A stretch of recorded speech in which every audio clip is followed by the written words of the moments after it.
On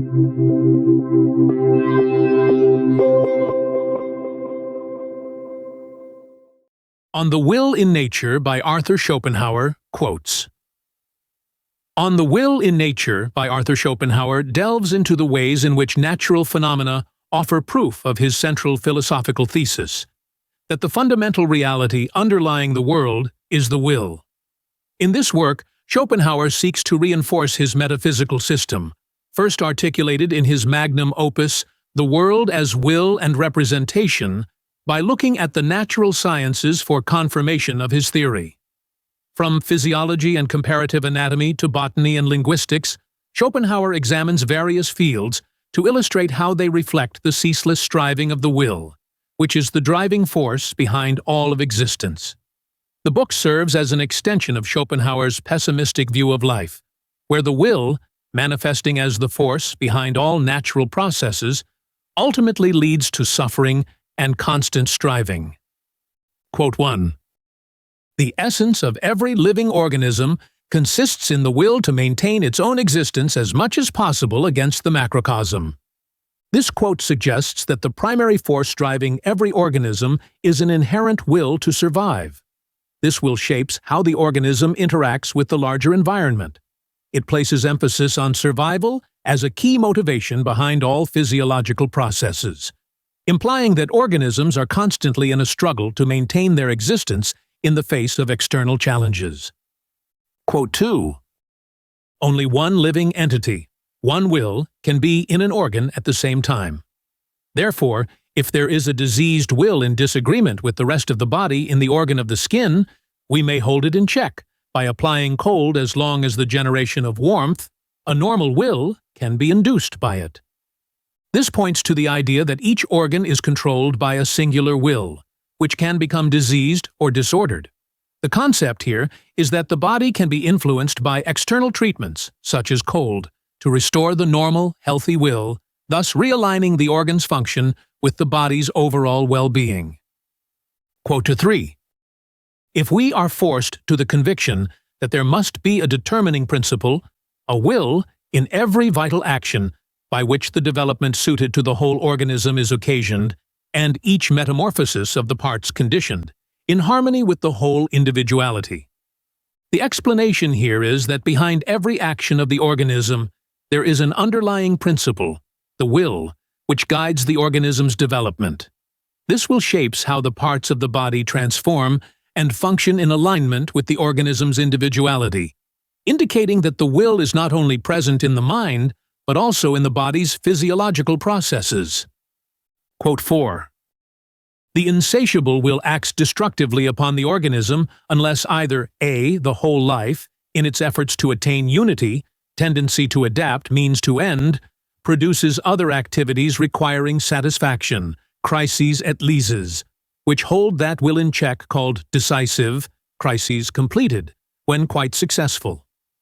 This quote describes how an unrestrained will can harm the organism, causing disorders unless countered by the body's natural processes. These crises represent critical moments where the organism attempts to restore balance, either successfully resolving the disorder or exacerbating it if the will remains unappeased. Quote 5. "Fever is the complete participation of the whole vital process in a diseased will, i.e., it is to the entire vital process what inflammation is to particular organs, the effort of our vitality to form something definite, in order to content the diseased will and remove the noxious element. Fever is depicted as a manifestation of the body's response to a diseased will. It mirrors inflammation on a larger scale, with the entire organism engaging in an effort to resolve the disease by removing harmful elements, much like how inflammation occurs to heal specific tissues or organs." Quote 6. "The determining element, this organic will without representation, this tendency to preserve the organism as a unity, is induced by outward temperature to modify its activity, now in the same, now in a remoter organ. This suggests that the will, which functions without conscious representation, adapts to external influences like temperature.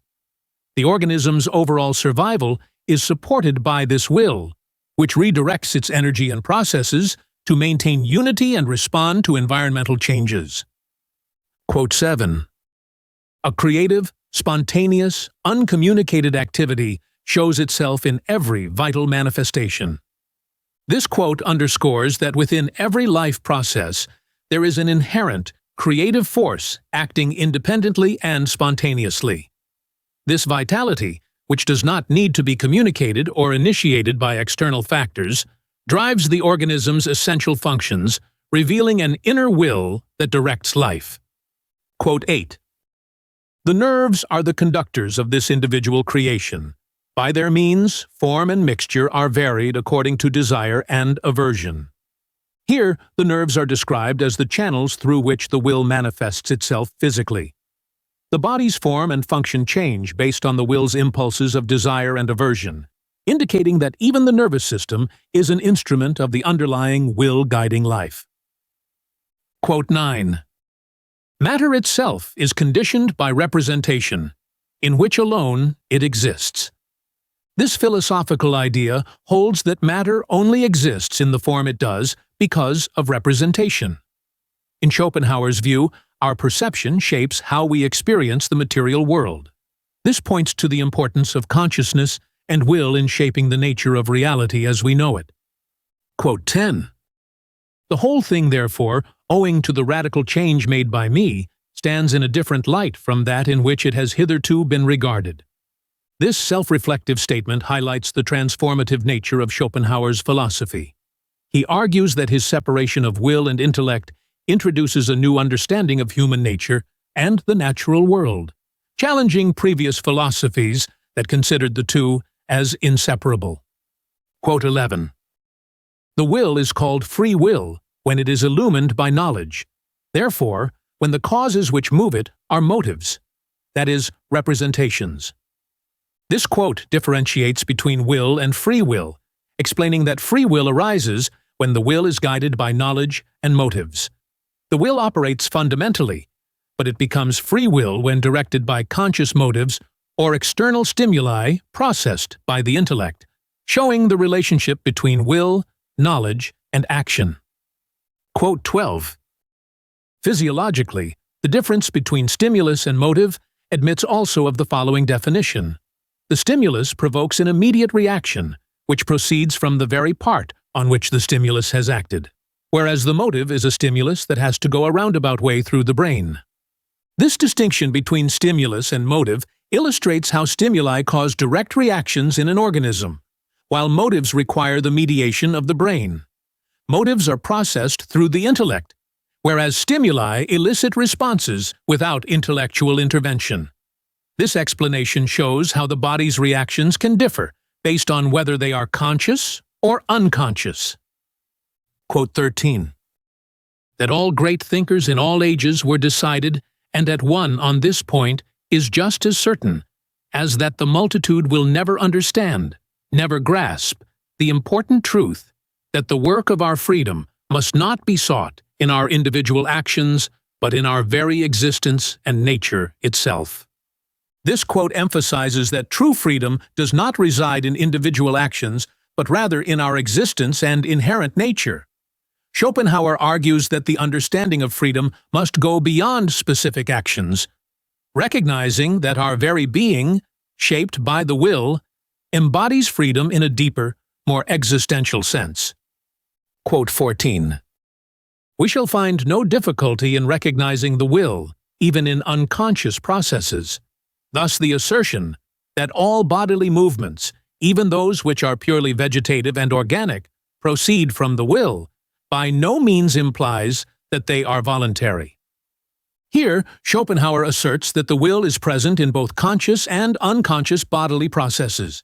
Even organic functions, which are automatic and not under voluntary control, are still manifestations of the will, demonstrating the omnipresence of the will throughout all aspects of life, conscious or not. Quote 15. The progress made in physiology, since Haller has placed beyond doubt that not only those actions which are consciously performed, functiones animales, but even vital processes that take place quite unconsciously, fonctions vitales et naturales, are directed throughout by the nervous system. This statement highlights advancements in physiology that confirm even unconscious processes are governed by the nervous system. It shows that both voluntary and involuntary actions are ultimately controlled by the same biological system, further supporting Schopenhauer's idea that the will underlies all life processes. Quote 16. Upon this rests the vita propria of each system, in referring to which Van Helmont said that each organ has, as it were, its own ego. This quote suggests that each organ within an organism operates with its own autonomous will, or ego. The idea here is that different parts of the body, though connected to the whole, function with a degree of independence, governed by the will on a micro level, further emphasizing the decentralization of the will's influence in life processes. Quote 17. Surely the same movement of the same organ is not likely to proceed alternately from two fundamentally different sources. Schopenhauer uses this to argue against the notion that voluntary and involuntary movements arise from distinct origins. He asserts that both types of movement must stem from the same source, the will, since the same organ cannot be driven by completely separate forces. This reinforces the idea that the will governs all bodily actions, whether conscious or unconscious. Quote 18. The will never tires, never grows old, never learns, never improves by practice, is in infancy what it is in old age, eternally one and the same, and its character in each individual is unchangeable. This highlights Schopenhauer's view of the will as an eternal and unchanging force.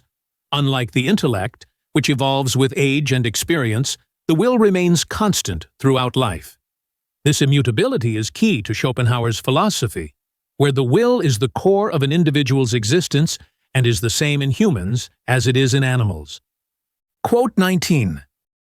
The organism itself is nothing but the will which has entered the region of representation, the will itself, perceived in the cognitive form of space. This quote emphasizes that an organism's physical structure is a direct manifestation of the will. The organism in its entirety is the material representation of the will which has entered into the realm of space and form. Schopenhauer suggests that just as our will manifests in our actions, the totality of an animal's body reflects its will to live and act in the world. Quote 20. As they will, so they are. This statement distills the relationship between an animal's will and its form. The physical characteristics of an animal, its body and behavior, are shaped by its will.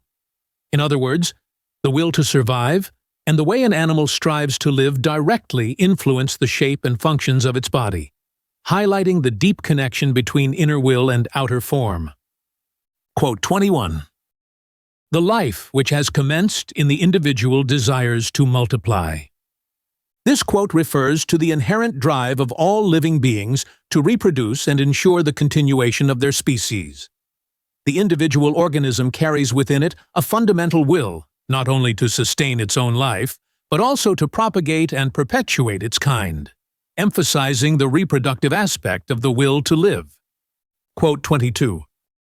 The will is seized with a longing to live on trees, to hang on their branches, to devour their leaves, without contention with other animals and without ever touching the ground.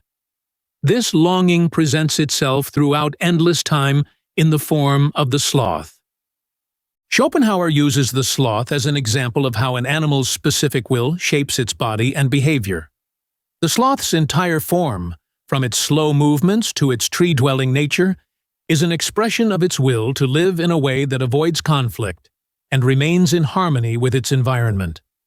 Its unique physical traits are the material manifestation of this will. Quote 23. The universal fitness for their ends, the obviously intentional design in all the parts of the organism of the lower animals without exception, proclaim too distinctly for it ever to have been seriously questioned, that here no forces of nature acting by chance and without plan have been at work, but a will. Here, Schopenhauer argues that the precise and efficient design of organisms, especially lower animals, is not the result of random natural forces, but is directed by a will. the structure of these animals is too well suited to their survival needs to be attributed to chance, further supporting his view that the will drives the form and function of life. Quote 24. The will of the being itself in which they are observed. Schopenhauer asserts that the teleological aspects of an organism, its purpose and function, are not dictated by an external force, but arise from the will within the organism itself. Each creature is shaped by its own internal will, which determines how it adapts and interacts with the world, reinforcing the autonomy of the will as the guiding force of life. Quote 25. Young he-goats, rams, calves, for instance, but with their bare poles before they have any horns. This observation illustrates that animals exhibit behaviors driven by their will even before their bodies have fully developed the physical tools for those actions. The young animal's instinct to butt foreshadows the development of their horns, suggesting that their will to engage in such actions predates the actual formation of the organs required for those behaviors. Quote 26. Most certainly the shape and organization of each animal species has been determined by its own will according to the circumstances in which it wished to live. This quote encapsulates Schopenhauer's belief that an animal's will is the primary determinant of its physical form.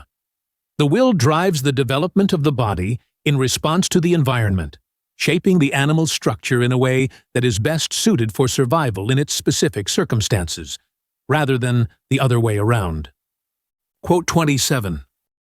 The will does not proceed from the intellect, nor did the intellect exist, together with the animal, before the will made its appearance as a mere accident, a secondary, or rather tertiary, thing.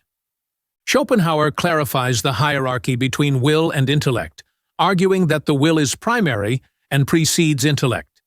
The intellect is a secondary tool that arises later to serve the will, not the origin of an organism's actions or desires. This reinforces the central role of the will in shaping life and its forms, with intellect as a mere instrument of the will. Quote 28. Every animal is in a way designed and calculated throughout, down to the minutest detail, for the purpose of destroying some other animal. This quote reflects the idea that every animal's anatomy and instincts are finely tuned for survival, often through predation, whether it is through physical traits like claws or defensive mechanisms like camouflage. Animals are equipped by their will to ensure their survival in a world where life is sustained through the destruction of others. Quote 29. Just as clearly does the will to escape their enemies manifest itself in the defensive equipment of animals that are the objects of pursuit.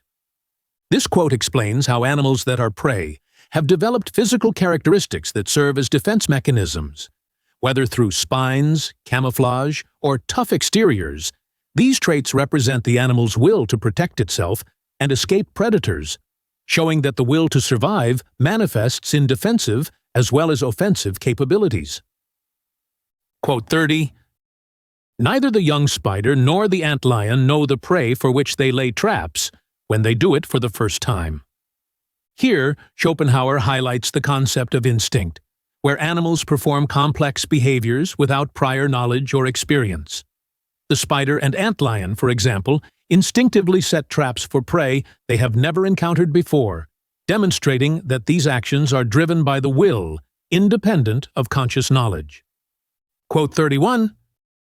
As the will has equipped itself with every organ and every weapon, offensive as well as defensive, so has it likewise provided itself in every animal shape with an intellect, as a means of preservation for the individual and the species. This quote illustrates that the intellect, like physical traits, is a tool of the will, designed for the survival of the individual and the species. The intellect's purpose is to serve the will's goals, which are fundamentally oriented toward survival, suggesting that even intelligence is subordinate to the will's drive for life. Quote 32. The will everywhere as the prius, its equipment, the intellect, as the posterius. This emphasizes that the will is primary and fundamental, with the intellect being secondary and merely a tool used by the will. In Schopenhauer's philosophy, the will comes first and directs all actions, while the intellect is a later development that helps execute the will's desires. Quote 33. The body of an animal is precisely nothing but the will itself of that animal brought to cerebral perception as representation through the forms of space, time, and causality. This quote reveals Schopenhauer's belief that an animal's body is the physical manifestation of its will. The body is shaped by the will's drive to live, and the way it interacts with the world is the representation of that will within the constraints of space, time, and causality. Quote 34. If it desires to climb about in trees, it catches at the boughs at once with 4 hands, while it stretches the ulva and radius to an excessive length, and immediately prolongs the os coccygeus to a curly tail. This passage describes how the body of an animal adapts to its needs based on the will's drive. The will to live in a certain environment, like climbing trees, leads to the development of the physical characteristics necessary for that way of life. The body evolves in direct response to the will's desires. Quote 35. Thus, the organism presents itself as a miracle, which admits of no comparison with any work of human artifice wrought by the lamplight of knowledge. This emphasizes that nature's creations, which are shaped by the will, surpass any human-made objects. The organism, shaped directly by the will without the mediation of conscious knowledge, is a masterpiece of purpose and efficiency, far exceeding the products of human intellect and art. Quote 36. Each being merely kindles the spark of life at another exactly similar being, and then makes itself before our eyes, taking the materials for this from outside, form and movement from its own self. Here, Schopenhauer suggests that every living being is ultimately self-made, taking in material from the external world, but shaping itself according to its inner will. Growth and development, according to this view, are expressions of the will as it creates and sustains life. Quote 37. Plants have certain apparently spontaneous movements, which they show under certain circumstances, and which at times so closely resemble those of animals, that a sort of feeling and will might almost be attributed to plants on this account. This quote suggests that the movements and behaviors of plants, such as the way they grow towards light or moisture, can resemble those of animals, leading to the possible attribution of will and feeling to plants. Schopenhauer points out that the plants' movements, though mechanistic, still reflect an internal will that drives their growth and survival, akin to animal behavior. Quote 38. An inner natural disposition, susceptible of being roused, which differs from the mere mechanical force in inorganic bodies. This emphasizes that plants possess an internal force, or will, which distinguishes them from inanimate matter. Unlike mechanical reactions in inorganic bodies, plants exhibit responses that appear to be driven by an inner principle, suggesting a more complex underlying force, such as the will to grow and survive. Quote 39. Flowers that habitually close in wet weather finish by remaining open if the wet weather lasts too long. Here, Schopenhauer notes that plants can adapt to prolonged conditions, even changing their habitual behaviors. This adaptability reflects a form of will that allows the plant to alter its typical responses for survival, reinforcing the idea that plants are driven by an internal force responsive to their environment. Quote 40. The direction in which plants grow is determined by an inner principle, and not at all by the attraction of the bodies towards which they direct themselves. This quote highlights the idea that plants' growth is not merely a response to external forces, like gravity or light, but rather is guided by an internal principle. Schopenhauer uses this observation to suggest that plants possess a form of will that directs their growth independently of purely mechanical forces. Quote 41. On observing the freedom of movement of oscillatoria and other inferior plants, we may perhaps have no alternative but to attribute a species of will to these beings. This statement argues that certain plants, particularly those that move or respond visibly to their environment, demonstrate a will-like behavior. Schopenhauer draws attention to how even the simplest forms of life show evidence of an inner drive or will, despite their lack of consciousness. Quote 42. The cuscuta does not twine round every kind of support. For instance, limbs of animals, dead vegetable matter, metals, and inorganic substances are not used for this purpose, but only living plants. This quote reveals the selective behavior of plants like the cuscuta, which choose specific types of support based on what benefits them. This selective process, driven by an internal will, further exemplifies how plants act with a purpose beyond mere mechanical responses, showing a preference aligned with their needs. Quote 43. If a basin of water be placed within 6 inches of a young pumpkin stalk, the stalk will approach the basin during the night, and it will be found next morning with one of its leaves floating on the water. This observation points to the remarkable ability of plants to seek out water, seemingly driven by an instinctive will to survive. Schopenhauer uses such examples to reinforce the idea that plants, like animals, possess an internal will that directs their actions toward fulfilling their vital needs. Quote 44. The thought never entered into the heads of these naturalists that the will might be the prius and therefore independent of the intellect, with which, as the posterius, consciousness first makes its appearance. Schopenhauer argues here that many naturalists fail to recognize that the will is primary and exists independently of intellect or consciousness.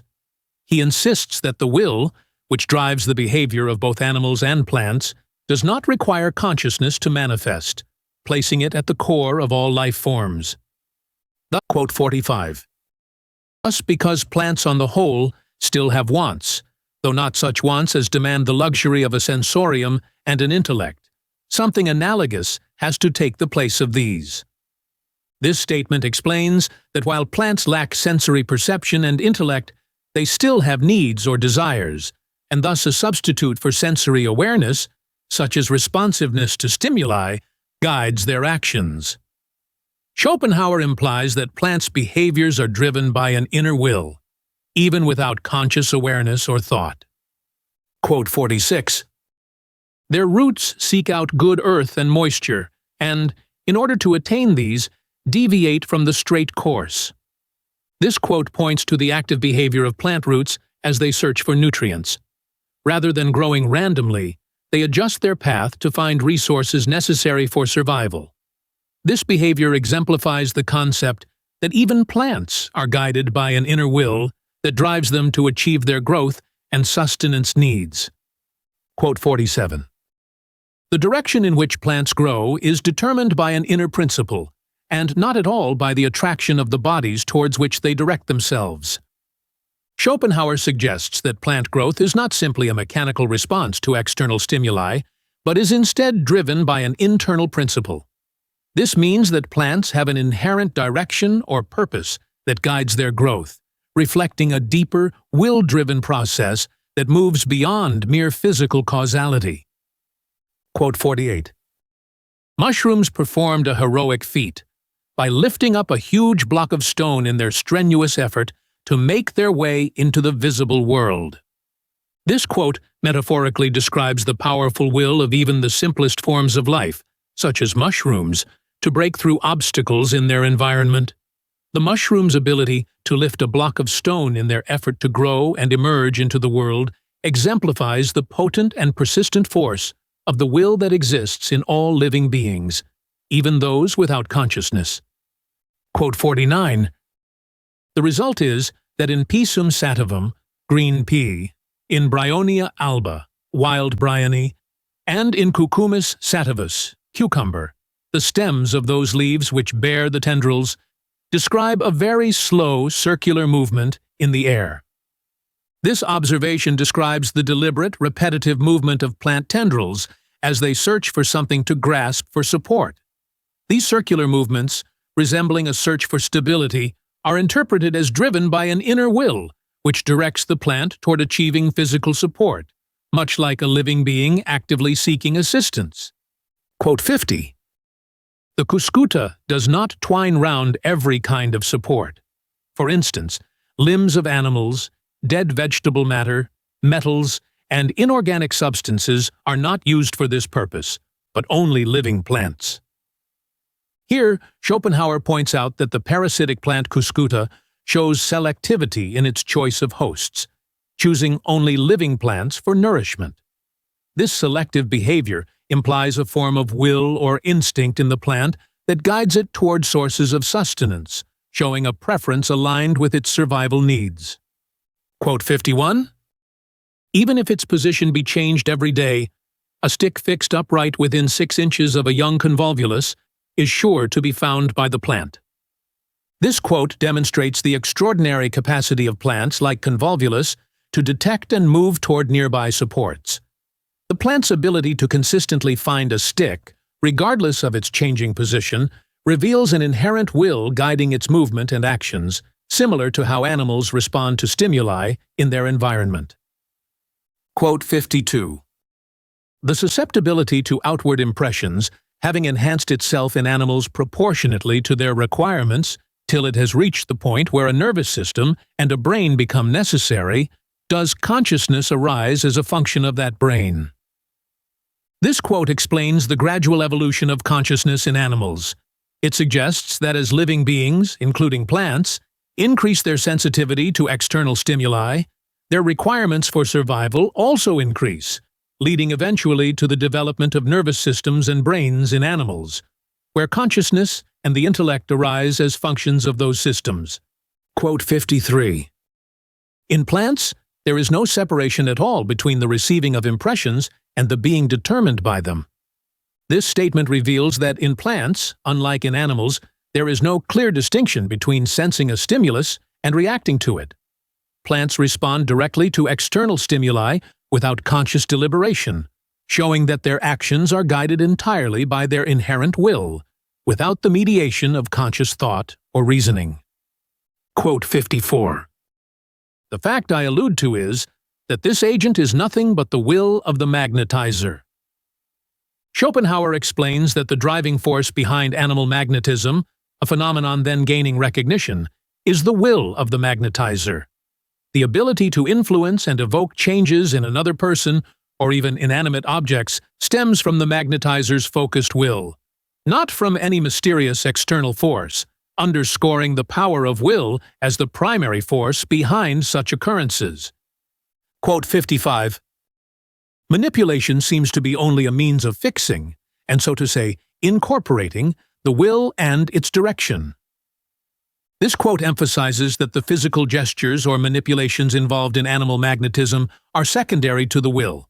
These gestures serve merely to focus and channel the magnetizer's will, suggesting that the will itself is the essential agent of action, while the physical actions are symbolic and supportive of the mental intent.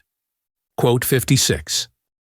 Not the consciousness of volition, reflection upon it, that acts magnetically, but pure volition itself, as detached as possible from all representation.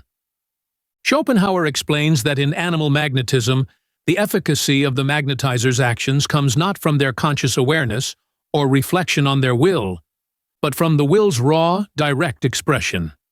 The more the will operates independently of conscious thought and external stimuli, the stronger its magnetic influence becomes, illustrating the fundamental power of unmediated volition. Quote 57. Jean Paul says in a letter, "Twice in a large company I have made Frau von K. nearly go to sleep by merely looking at her with a firm will." This personal anecdote illustrates how a focused will can have a tangible effect on another person, even without physical interaction or manipulation. Jean Paul's experience of inducing drowsiness in someone by merely focusing his will on them highlights the practical application of Schopenhauer's philosophy, that the will itself can manifest real effects. Quote 58. The immediate power which the will can exercise over other persons is brought to light best of all by the admirable experiments made, in which a stranger is guided and determined at pleasure by the magnetizer's mere will.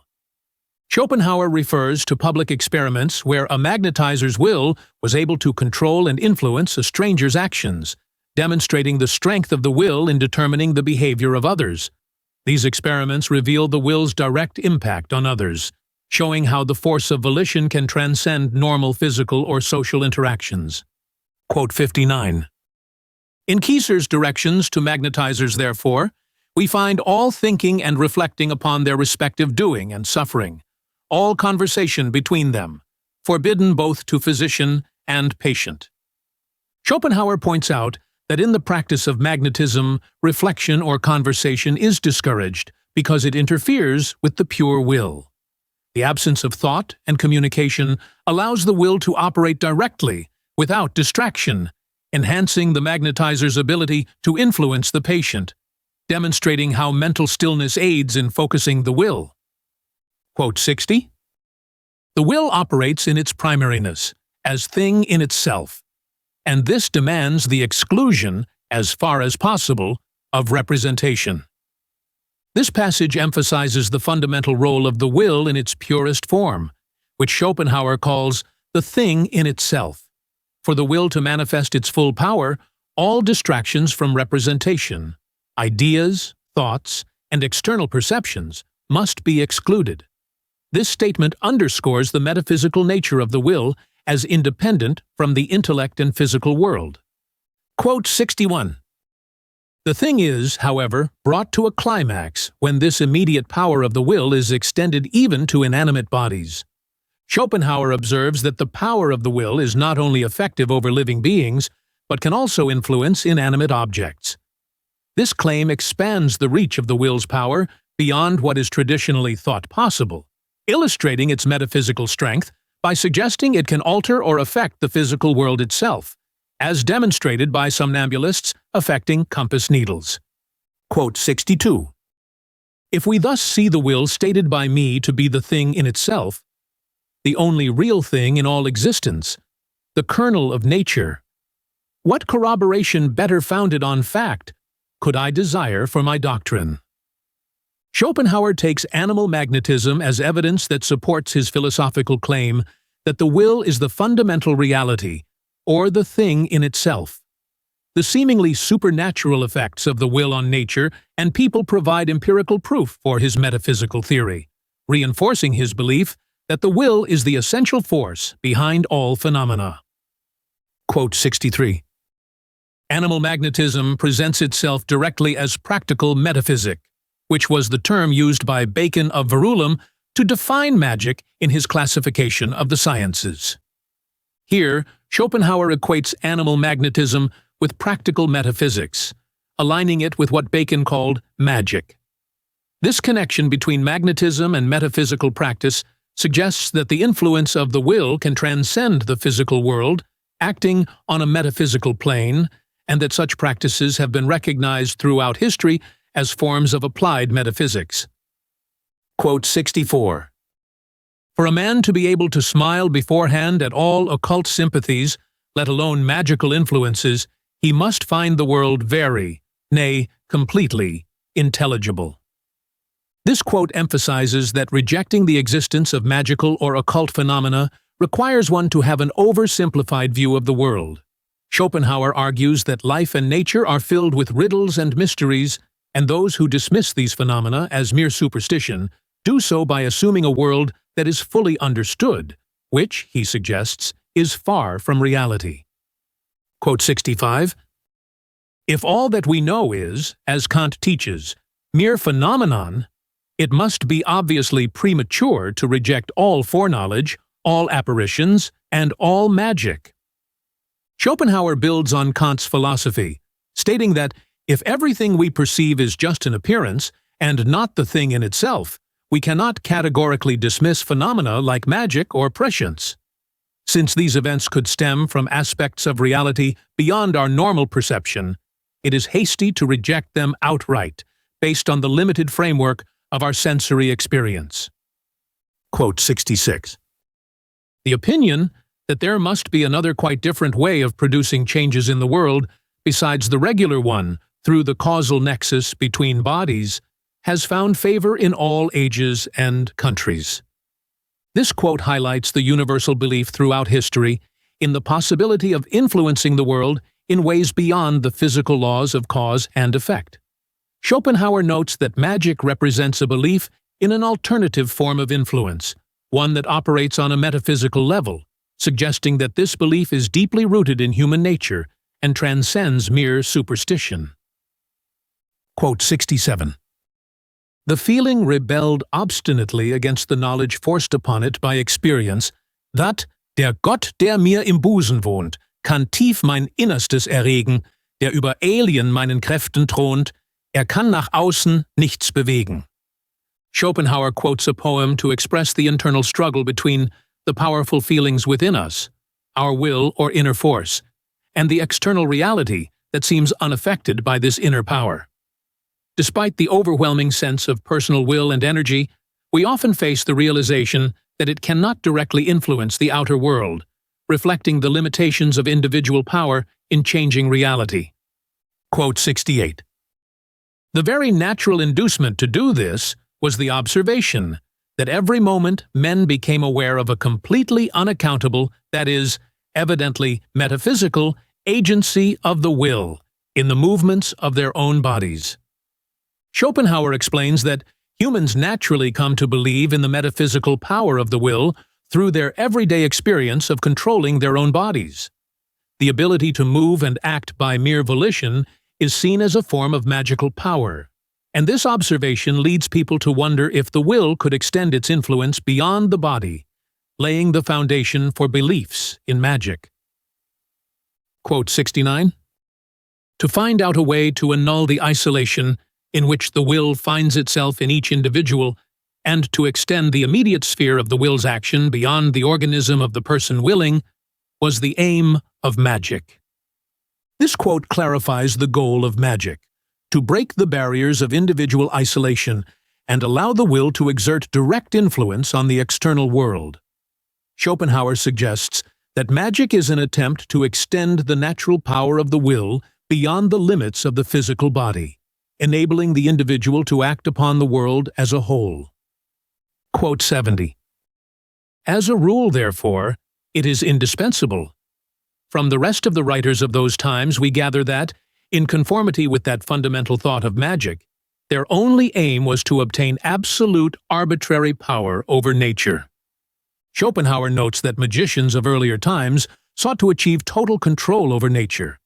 Magic was seen as a means of exerting direct, unmediated influence over the natural world, bypassing the ordinary laws of causality, and the various rituals and practices were viewed as essential tools to channel the will toward this goal. Quote 71. If, moreover, those who are more deeply initiated into ancient magic derive all its effects from the magician's will alone, this is surely strong empirical evidence in support of my doctrine that the metaphysical in general is nothing but what is known to us within ourselves as the will.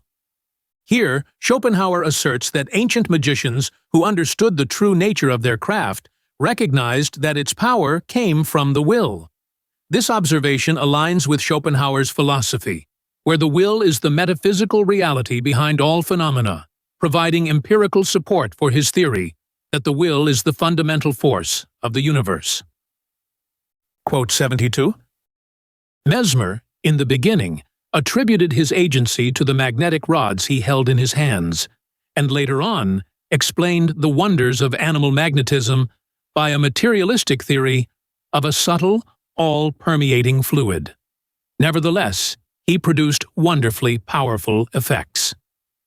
Schopenhauer points out that Mesmer, despite misattributing the source of his abilities to external objects like magnetic rods, was still able to achieve significant results. This suggests that the real power behind such phenomena lies in the will itself, not in the material explanations or tools that practitioners might mistakenly credit for their success. Quote 73. It clearly follows that the real agent in magic, just as in animal magnetism, is nothing but the will. Schopenhauer concludes that both magic and animal magnetism operate through the same fundamental force, the will. He stresses that the true power behind these practices does not come from rituals, objects, or external forces, but from the strength of the practitioner's will, reinforcing his broader philosophical claim that the will is the core of all reality. Quote 74. It suffices for you to know what rigorous imagination does, which is the beginning of all magical works. This quote highlights the power of imagination as the foundation of magical practices. Schopenhauer suggests that imagination is not merely a passive mental function, but an active force that can influence reality. The imagination, when focused and directed with intensity, becomes the starting point for creating effects that can transcend ordinary physical causality. Quote 75. The firmer my thoughts, the more sure it is that I shall run. Thus, imaginatio alone is an impulse for my running. Here, Schopenhauer explains that the imagination, when fixed firmly on a goal, can serve as a direct motivator for action. In this context, imagination is equated with willpower, suggesting that the stronger one's focus and intention, the more effectively it translates into physical movement or action, reinforcing the idea that mental states can drive tangible outcomes. Quote 76. Imaginatio used against me may be employed with such rigor that I may be killed by the imaginatio of another person. This quote illustrates the notion that imagination, when wielded with intense negative intent, can have harmful effects on others. Schopenhauer implies that focused mental energy, whether benevolent or malevolent, can potentially influence another person's physical well-being, demonstrating the perceived power of the will and imagination in metaphysical or magical contexts. Quote 77. Magica is a great occult wisdom, just as reason is a great open folly. Schopenhauer contrasts magic, which he sees as hidden and profound wisdom, with reason, which he describes as superficial and prone to folly. This statement emphasizes the deep, intuitive knowledge that magic represents, positioning it as a form of understanding that goes beyond rational, surface-level thinking. Magic taps into deeper forces of nature and reality that reason fails to grasp. Quote 78.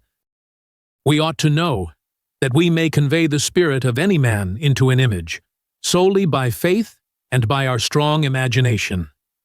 This quote explains the process by which magical practitioners believe they can transfer a person's essence or influence into an object, such as an image, through the focused power of imagination and belief. Schopenhauer highlights that rituals and ceremonies are unnecessary for this process. Instead, faith and imagination alone are sufficient to direct and shape the will. Quote 79.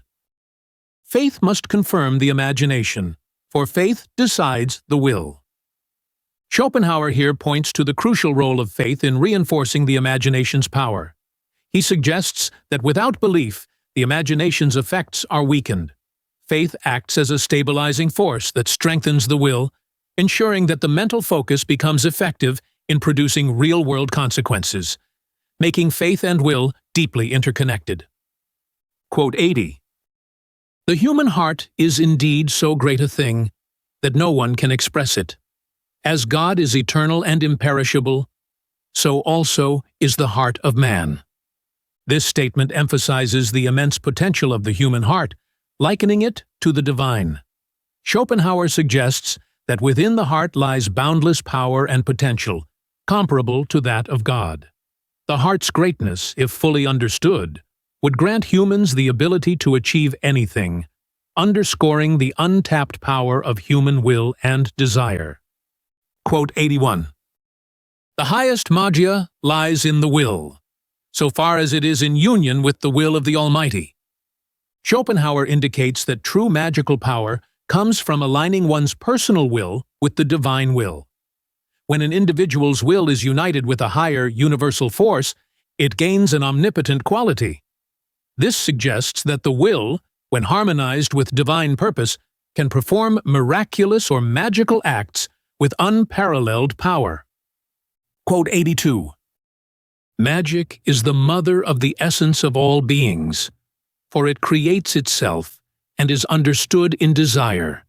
Magic is action in the will's spirit. In this quote, Schopenhauer defines magic as the source of all being, rooted in desire and the will. He views magic not as an external force, but as the manifestation of the will's purest and most potent form. Magic is the will in action, shaping reality through desire and intention, illustrating how the metaphysical will creates and drives the essence of existence. Quote 83. The causal law only connects phenomena, while the inner nature of things remains independent of it, and also that if any direct influence on nature be possible from within, it can only take place through the will itself. Schopenhauer argues that while the causal law governs external phenomena, the inner essence of things, or the thing in itself, remains untouched by these laws. He suggests that the will is the only force capable of influencing nature directly, bypassing the usual chains of cause and effect.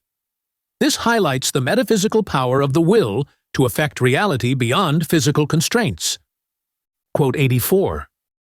Nothing perhaps points more directly to a high degree of civilization in China than the almost incredible density of its population, now rated, according to Gutzlaff, at 367 millions of inhabitants. Schopenhauer emphasizes that China's dense population serves as an indicator of its advanced civilization. He suggests that a large, well-organized population typically correlates with a high degree of societal development, infrastructure, and cultural sophistication, underscoring China's long history of complex governance and societal structures. Quote 85. We now know, that is to say, that in China there exists first of all a worship of nature, which is universally professed, and dates from the earliest times. This quote reveals that China's religious practices are deeply rooted in nature worship, which has been practiced since ancient times. Schopenhauer highlights that this form of reverence for the natural world is central to Chinese spirituality, and predates more modern religious systems, reflecting a profound connection to the earth and its forces. Quote 86. This sect, however, seems to have fallen very much into the background, and its teachers to be now looked down upon. Schopenhauer notes that the Taoist sect, founded by Lao Tzu, has declined in prominence over time. While it once offered a deep philosophical understanding of the universe, it has lost its former status, with its teachers no longer respected, reflecting the changing dynamics of religious influence in China. Quote 87. Finally, there exists for the bulk of the nation Buddha's sublime doctrine full of love. Here, Schopenhauer refers to the widespread practice of Buddhism in China, praising its doctrine for being rooted in compassion and love. He indicates that despite the existence of other religious philosophies, Buddhism holds a particularly significant place among the Chinese people, likely due to its moral and spiritual teachings. Quote 88. The three doctrines are only one, has become proverbial. Schopenhauer points out that in China, the three major religious philosophies, Confucianism, Taoism, and Buddhism, are seen as harmonious, with the saying, "The three doctrines are only one," capturing the essence of their coexistence.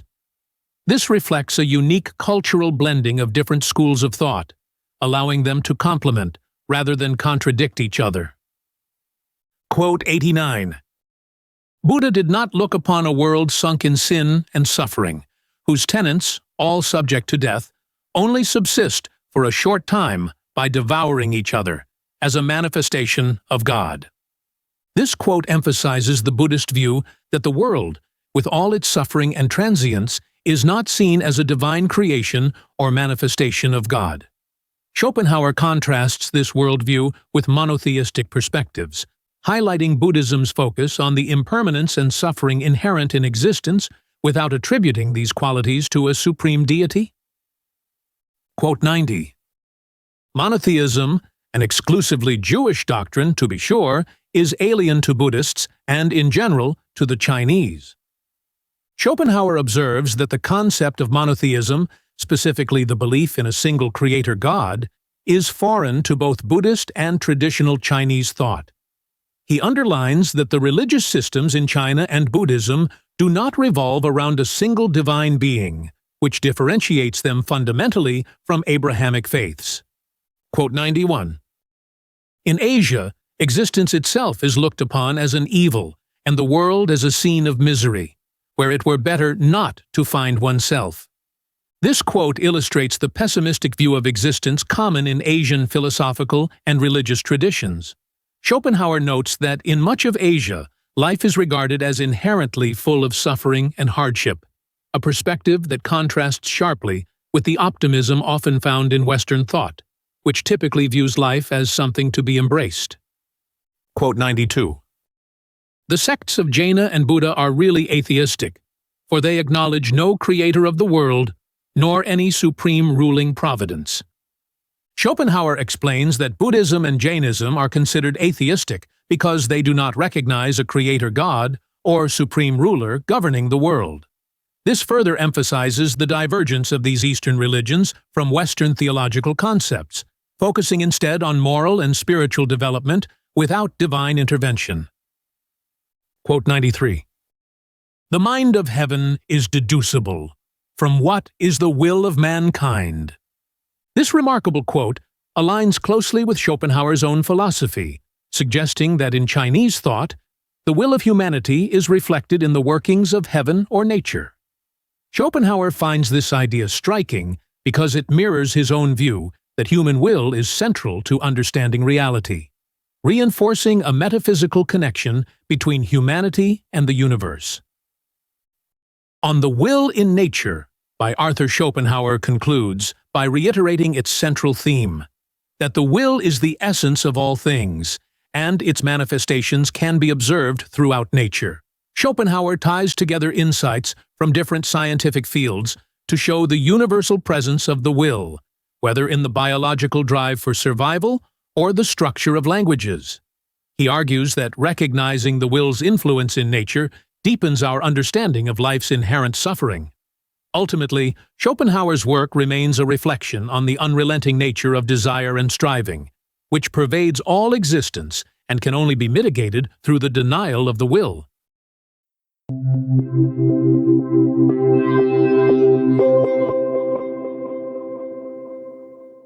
Curious to dive into the mind of Arthur Schopenhauer? With StudyLab Pro's book GPT, it's possible. Ask questions, explore themes, and discover the depths of On the Will in Nature in an entirely new way. Start your conversation now by clicking on our logo. And if you're hungry for more educational content, subscribe to our channel to keep discovering, learning, and growing. Want more than just videos? Click on our logo now to join us on our platform for multiple choice tests, in-depth content, and tools to help you ace your studies. Get started now.